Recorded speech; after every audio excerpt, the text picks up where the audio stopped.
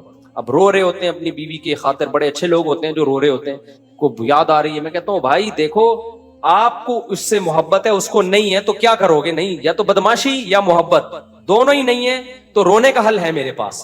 کہتے ہیں میرا دل جل رہا ہے, رونے کا حل ہے. رونے کا حل یہ ہے کہ اس کو یاد کرنا چھوڑ دو, کہیں اور شادی کر کے دل ادھر لگاؤ, آہستہ آہستہ یہ دل کیا ہو جائے گا, یوں سمجھو مر گئی.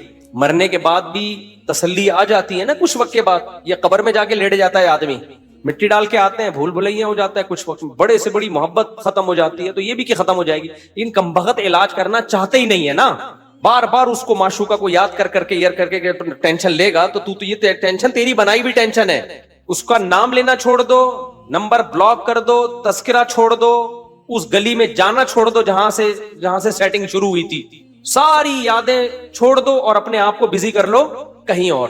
آہستہ آہستہ دماغ کیا ہو جائے گا, 1 سال لگے گا, 1.5 سال لگے گا, 2 سال لگے گا. اور اگر اس کی محبت ختم نہ بھی ہوئی نا تو یہ جو جذبات ہیں یہ ختم ہو جائیں گے, تھوڑی سی رہ جائے گی, وہ نقصان نہیں دیتی, وہ غیر اختیاری ہے. سمجھتے ہو کہ نہیں سمجھتے ہو؟ تو بھائی زندگی گزارنے کا اصول یہ ہے کہ جو چیز اپنے اختیار میں ہے اسے چھوڑو نہیں, جو اختیار میں نہیں ہے اس کے پیچھے مت پڑو.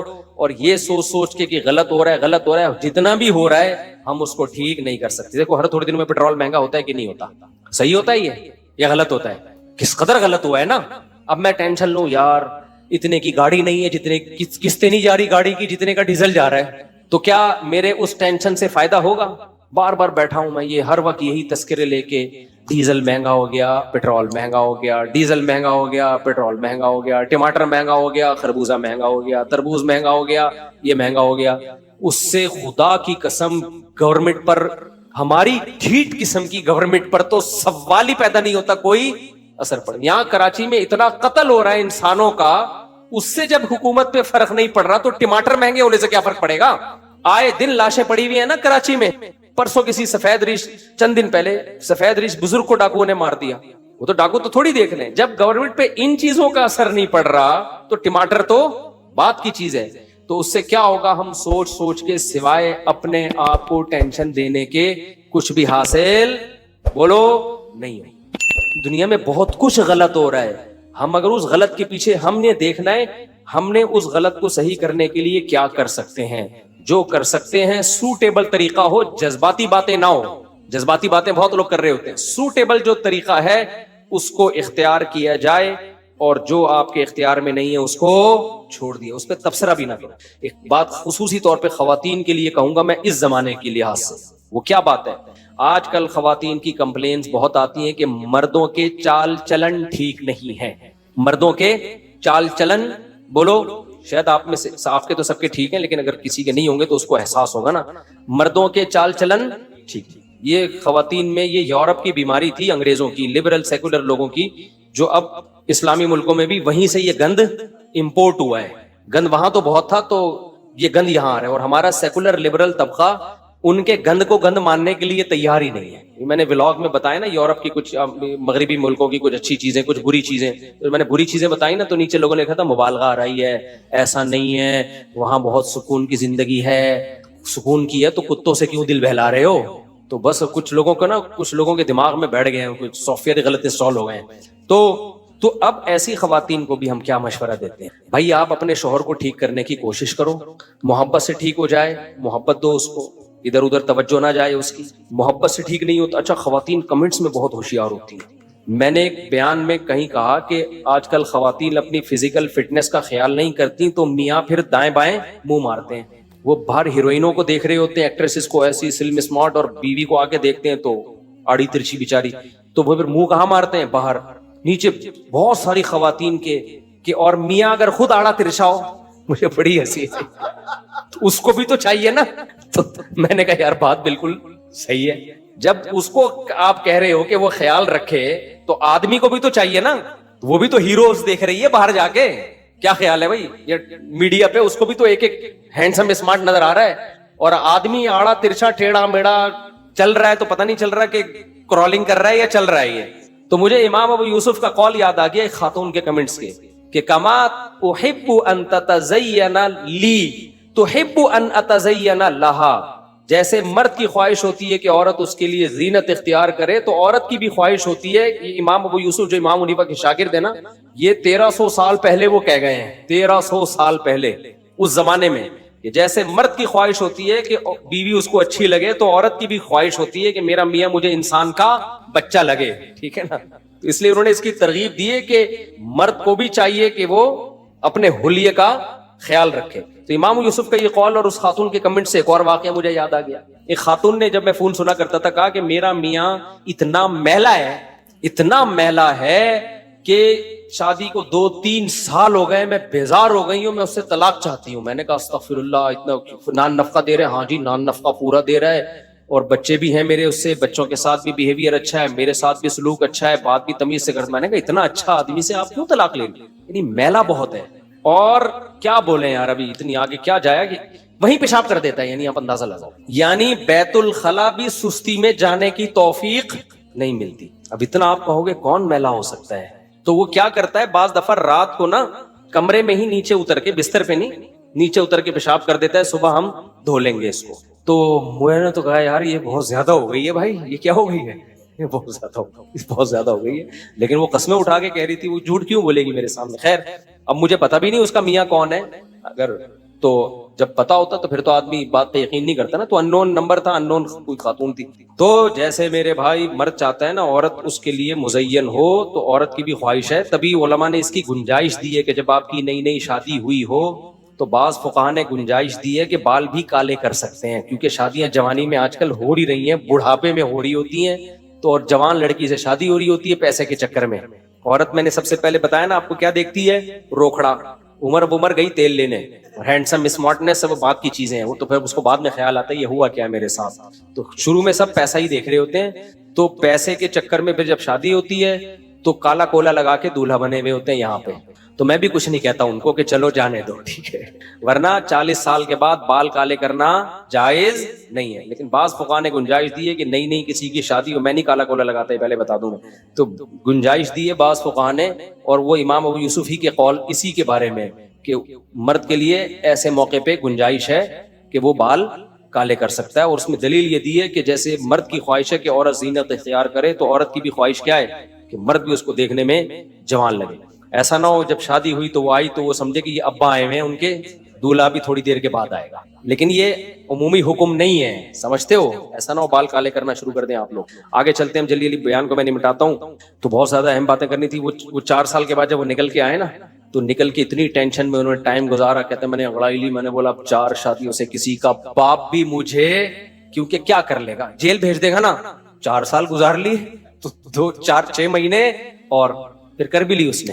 خیر تو میں عرض کر رہا تھا, جو جلد باز ہوگا نا اس کو مصیبتوں سے یہ فائدہ نہیں ہوگا. یوسف علیہ السلام کی مثال ہے ہمارے پاس, کتنے غم آئے, غموں میں صبر کیا, رزلٹ کیسا ہوا, مصر کے بادشاہ بن گئے. اگر جلد بازی کرتے وہاں پہ زلیخا نے الزام لگایا, وہ کہتے یہ الزام غلط ہے, کہہ دیا, بار بار پیچھے پڑے رہتے تو اور کوئی بڑا کیس بنا کے ڈال دیتے. وہ کہہ سکتے تھے بھائی میرے بس میں جو ہے میں وہ کروں گا, اور حکومت کے بس میں جو تھا وہ حکومت نے کیا. تو انجام کس کے حق میں بہتر ہوا, یوسف علیہ السلام کے حق میں بہتر ہوا. تو ہمیشہ یہ جو ہم آیت پڑھتے ہیں نا, والعاقبۃ للمتقین, یہ لفظ آپ نے سنا ہے, یہ دعا والعاقبۃ للمتقین, عاقبت کہتے ہیں انجام, یہاں الف لام عہد کا ہے, اس کا مطلب ہے اچھا انجام. تو اللہ کہہ رہے ہیں اچھا انجام ہمیشہ پرہیزگاروں کا ہوتا ہے. شروع کی کسی کی شہرت, دولت, عزت, ان چیزوں سے دھوکا نہیں کھانا چاہیے. اینڈ کس کا اچھا ہوگا, صبر کرنے والوں کا, نیک لوگوں کا اینڈ ہمیشہ انہی کا اچھا ہوتا ہے. الصبر مثل اسمہ مر مذاقتہ لیکن عواقبہ احلی من العسل. شاعر کا بڑا خاندانی شعر ہے. صبر عربی میں نا ایک کڑوے پھل کو بھی کہتے ہیں, کڑوا پھل ہے اس کو بھی صبر کہتے ہیں. تو شاعر نے کہا الصبر مثل اسمہ, صبر جیسے کہ اس کا نام بتا رہا ہے, مر مذاقتہ, اس کا ذائقہ انتہائی کڑوا, لیکن عواقبہ, لیکن اس کا انجام جو ہے احلی من العسل, شہد سے بھی زیادہ میٹھا انجام ہوتا ہے اس کا. تو ایک چیز کی عادت ڈال لو برداشت کرنے کی. میں مانتا ہوں میرے اندر بھی اتنی نہیں ہے جتنا میں بیان کر رہا ہوں, لیکن یہ صفت بہت اچھی ہے. جس کے اندر برداشت آ گئی نا کہ ایک دم ہائپر نہیں ہو جاتا, ایک دم غصہ نہیں ہو جاتا, فوراً کسی کے بارے میں تبصرہ نہیں کرتا, نہ اچھا کہتا ہے نہ برا کہتا ہے, تو یہ شخص کامیاب ہے دنیا میں بھی اور آخرت میں. اور حدیث میں اس کی اتنی تاکید ہے, نبی صلی اللہ علیہ وسلم کی خدمت میں ایک شخص آیا, یا رسول اللہ مجھے نصیحت کیجئے. آپ نے فرمایا لا تغضب, غصہ مت کرو. وہ دوبارہ آیا, یا رسول اللہ مجھے نصیحت کیجئے. فرمایا لا تغضب, غصہ مت کرو. پھر آیا, یا رسول اللہ نصیحت کی. پھر آئے وہ, یا رسول اللہ نصیحت کیجئے. پھر فرمایا لا تغضب. ایک ہی نصیحت, غصہ نہیں, غصہ نہیں. کیوں؟ نبی صلی اللہ علیہ وسلم کو معلوم تھا کہ ان کی ساری خوبیوں پہ جو ان کا غصہ ہے نا, وہ ان کی ساری خوبیوں کو برباد کر دے گا. غصے میں یہ ایسے کام کریں گے. آپ نے کیا کیا, کسی پر احسان کیا, ساری زندگی خدمت کرتے رہے, باپ کی خدمت کی, کسی دن غصے میں اللہ نے کرے باپ کو تھپڑ لگا دیا, تو باپ کیا کہے گا؟ وہ ساری زندگی خدمتوں کو آپ نے کیا کر دیا, بولو, برباد. دنیا میں کسی کو منہ دکھانے کے قابل رہو گے؟ لوگ کہیں گے یہ وہ ہے جس نے اپنے باپ کو تھپڑ مارا تھا. لوگ کر لیتے ہیں یہ حماقتیں. آپ نے بیوی کی ساری زندگی کڑوی کسیلی برداشت کی, بہت اچھا امیج آپ کا بن گیا, سب کچھ, ذرا سی بات پہ, کوئی بات تھی نہیں, ایک دن غصے میں آ کے دھڑ دھڑ دھڑ طلاقیں نکال دی. پھر بتا سکو کہ میں نے اتنا اچھا ہوں, میں اپنی وائف کے ساتھ اتنا زبردست سلوک. لوگ کہیں گے اور میری وائف بھی بہت اچھی. لوگ کہیں گے تو پھر طلاقیں کیوں دی؟ یار وہ کوئی بات تھی نہیں, غصے میں کیا ہو گیا تھا, میٹر گھوم گیا تھا. لوگ کہیں گے بھائی گھر تو برباد کر دیا نا, تو اب کیا قصے سنا رہے بیٹھ کے, یہاں گھما کے لایا, یہ کھلایا, وہ کھلایا, ختم.